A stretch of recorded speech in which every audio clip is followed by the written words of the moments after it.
खोबरं आहे त्यामध्ये थोडंसं जिरं टाकलंय, आपण खोवून घेतलं खोबरं, त्यामध्ये जिरं टाकलंय. आता ते मिक्सरमधून काढून घेऊया आणि आपण त्याचं दूध काढूया. कोकम भिजत टाकलंय, कोकम भिजत टाकून मग त्याचं पाणी आपण असं काढूया आणि ते पण मग त्या नारळाच्या दुधामध्ये टाकू. आणि बघा आता काय बनवते त्याचं मी ते.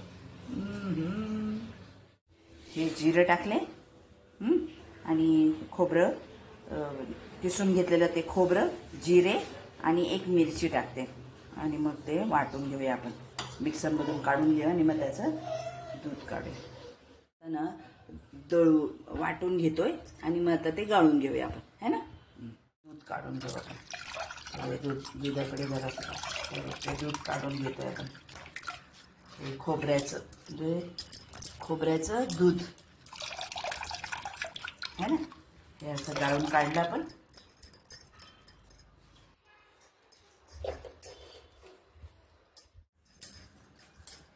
कोकम भिजत टाकलेला ना त्याचं आपण आता गाळून घेऊया त्याचं आता हे है ना. आता तुम्हाला कळलंच असेल मी काय बनवते. तर आपण बनवत आहे सोलकढी.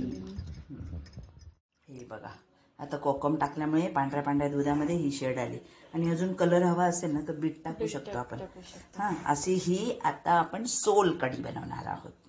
त्याला हवा ना म्हणून थोडंसं आपण बीट टाकूया है ना, म्हणजे रंग येईल असं गुलाबी गुलाबी. आणि हे बघ गंमत, या खोबऱ्यामध्येच आपण काय केलं, थोडासा बीट टाकला. आता ह्याला मस्त असा कलर येईल, काय गुलाबी गुलाबी कलर येईल. कारण आमसोलाला एवढा आपलं कोकणातूनच आणलेला होता अगं, पण तरी नाही. मग आता ह्याला मस्त कलर येईल है ना.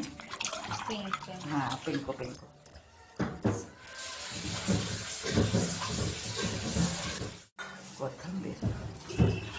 कोथिंबीर टाकली अजून सुंदर. आहा, अभी हो गया तैयार अपना सोलकढी.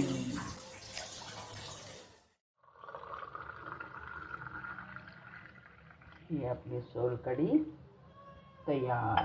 आणि याच्यावर ठेवलं हे धन्या. ऐसी ही अपनी सोलकढी तयार. हे बीटचं टाकल्यामुळे कसा मस्त कलर आला ना.